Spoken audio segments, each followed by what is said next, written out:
Hi everyone. आज का question हमारा magnetic effect of electric current से होगा।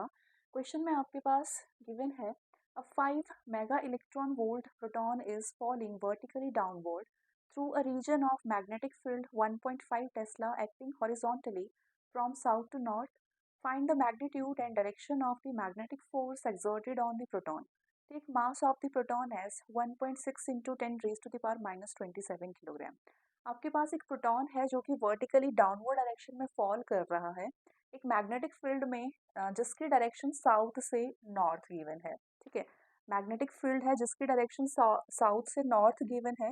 इस एक्सटर्नल मैग्नेटिक फील्ड में प्रोटॉन डाउनवर्ड डायरेक्शन में फॉल कर रहा है। ठीक है, तो इस तरह से मैं प्लेन की हेल्प से शो करूंगी बेटा। अब देखो, ये मान लीजिए ईस्ट डायरेक्शन है, ये वेस्ट डायरेक्शन है और ये साउथ डायरेक्शन है एंड ये नॉर्थ डायरेक्शन है। ठीक है, अब जो प्रोटॉन है वो वर्टिकली डाउनवर्ड डायरेक्शन में फॉल कर रहा है जबकि मैग्नेटिक फील्ड की डायरेक्शन साउथ से नॉर्थ दे रखी है। ये ईस्ट डायरेक्शन, ये वेस्ट, ये साउथ और ये नॉर्थ। ठीक है, मैग्नेटिक फील्ड साउथ से नॉर्थ की तरफ गिवन है, यानी कि ये है मैग्नेटिक फील्ड की डायरेक्शन, राइट। और इस एक्सटर्नल मैग्नेटिक फील्ड में प्रोटॉन डाउनवर्ड डायरेक्शन में फॉल कर रहा है। ठीक है, तो ये है वेलोसिटी ऑफ द प्रोटॉन।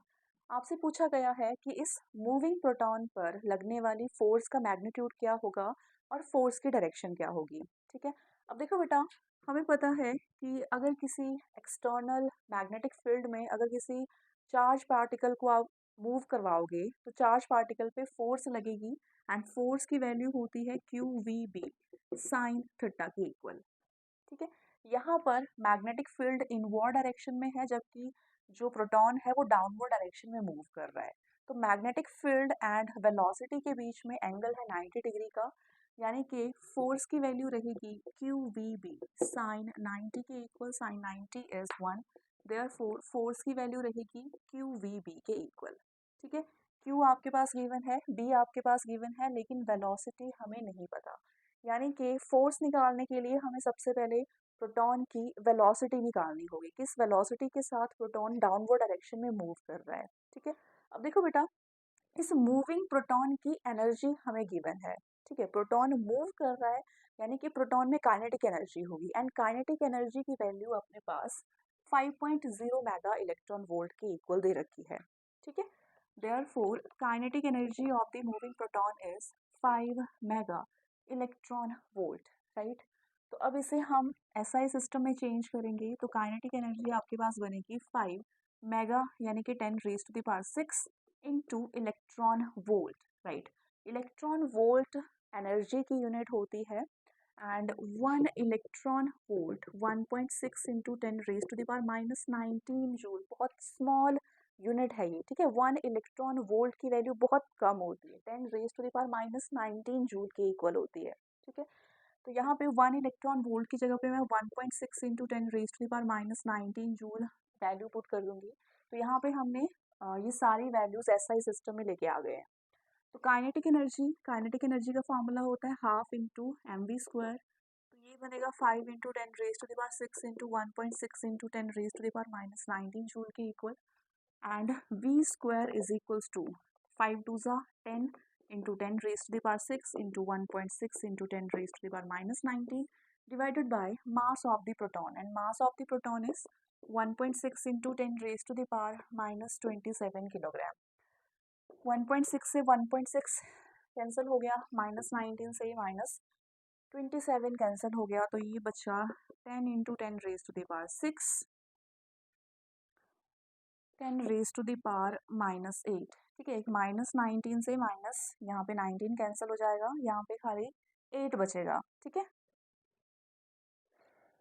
अब देखो बच्चे, लेफ्ट हैंड साइड पे वी स्क्वायर है तो ये बना 10 इंटू 8 को ऊपर ले जा सकते हैं, 10 raise to the power 6 into 10 raise to the power 8। तो बेसिस हैं same, powers will get added, तो ये बन जाएगा 10 raise to the power 14 V square. अब हमें खाली वी चाहिए ना, वी चाहिए, तो वी निकालने के लिए मैं स्क्वायर रूट ले लूँगी दोनों तरफ। तो ये बन जाएगा square root of 10 multiply by 10^14, ठीक है, 10^14 है तो स्क्वायर रूट से ये बाहर आ जाएगा, 10^7 बचा into square root of 10। Square root of 10 long division से आप निकाल सकते हैं, स्क्वायर रूट ऑफ 10, ठीक है, इस तरह से हम लिख सकते हैं। 3 3 9, ये बचा 0, 3 का डबल यानी कि 6, 2 zeros नीचे आ जाएंगी। अब यहाँ पे 6 है, ठीक है, 6 1 तो ये बन जाएगा 61, तो ये 1 से जा रहा है, 9 and 3, ठीक है। अब 2 zeros फिर से जाएंगी, 31 का डबल 62,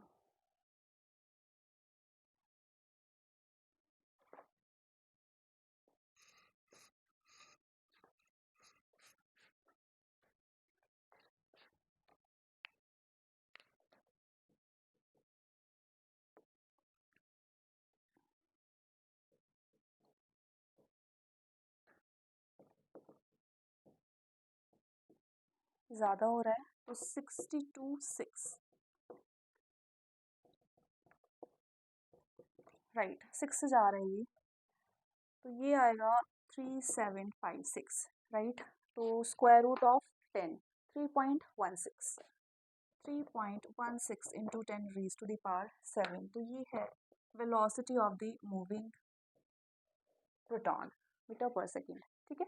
तो हमने इस प्रोटॉन की वेलोसिटी की वैल्यू निकाल ली है जो कि 3.16 इंटू 10^7 मीटर पर सेकेंड के इक्वल आ रही है। तो ये सारी वैल्यूज हम इस इक्वेशन में पुट करके इस प्रोटॉन पर लगने वाली मैग्नेटिक फोर्स की वैल्यू निकालेंगे, ठीक है।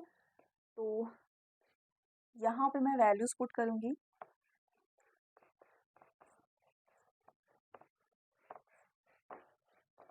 अब देखो बच्चे, force exerted by the external magnetic field on the moving proton, ये होगा QVB के इक्वल sin 90 रहेगा वेलोसिटी और मैग्नेटिक फील्ड के बीच में एंगल, एंड Q आपके पास दे रखा है 1.6 into 10^-, okay, Q charge on the proton, और प्रोटॉन का चार्ज 1.6 इंटू 10^-19 कूलम के इक्वल होता है।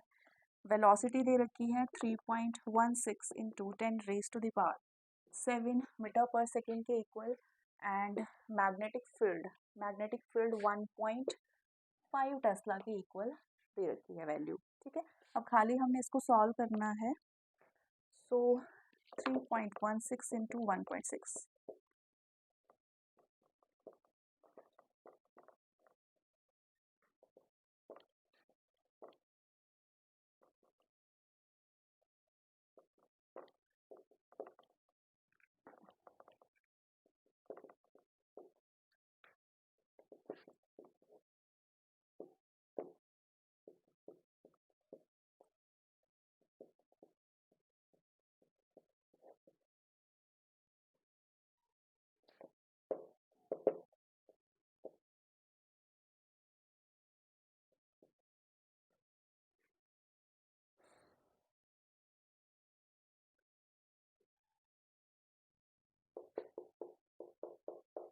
ठीक है। तो ये आ रही है वैल्यू 7.58 इंटू 10^-19 इंटू 10^7। सो यहाँ पे बेसिस है सेम, अगेन पावर्स ऐड हो जाएंगी, 10^-19 प्लस 7,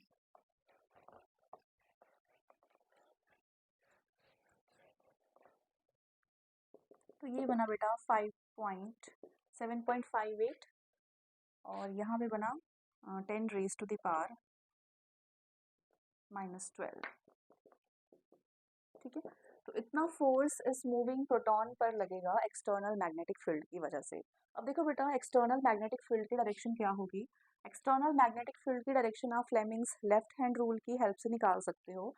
जिस डायरेक्शन में इलेक्ट्रॉन या फिर प्रोटॉन मूव कर रहा है उस तरफ आपने अपनी मिडल फिंगर को पॉइंट करना है, और जिस डायरेक्शन में एक्सटर्नल मैग्नेटिक फील्ड पॉइंटेड है उस तरफ आपने अपनी फोर फिंगर को पॉइंट करना है, ठीक है। अब देखो, जो एक्सटर्नल मैग्नेटिक फील्ड है वो साउथ से नॉर्थ डायरेक्शन की तरफ पॉइंटेड है, यानी कि हमें अपनी फोर फिंगर को साउथ से नॉर्थ डायरेक्शन की तरफ पॉइंट करना होगा, ठीक है। जबकि जो प्रोटॉन है वो डाउनवर्ड डायरेक्शन में मूव कर रहा है, ठीक है। इस तरह से आपने अपनी तीनों फिंगर्स को परपेंडिकुलरली आप पॉइंट करेंगे। अब देखो फोर फिंगर की डायरेक्शन इनवर्ड रहेगी, जबकि जो प्रोटॉन है वो डाउनवर्ड डायरेक्शन में मूव कर रहा है, ठीक है। तो थंब जो होगा, थंब इंडिकेट करेगा फोर्स की डायरेक्शन को, यानी कि फोर्स इस मूविंग चार्ज पर ईस्ट डायरेक्शन में रहेगी, ठीक है। फोर्स की डायरेक्शन रहेगी ईस्ट डायरेक्शन में, ठीक है। मैग्नेटिक फील्ड इनवर्ड डायरेक्शन में थी, जबकि जो प्रोटॉन था वो डाउनवर्ड डायरेक्शन में मूव कर रहा था। तो इस मूविंग प्रोटॉन पर फोर्स रहेगी ईस्ट डायरेक्शन में, ठीक है। तो ये था हमारा क्वेश्चन जो कि magnetic effect of electric current से था। Thank you.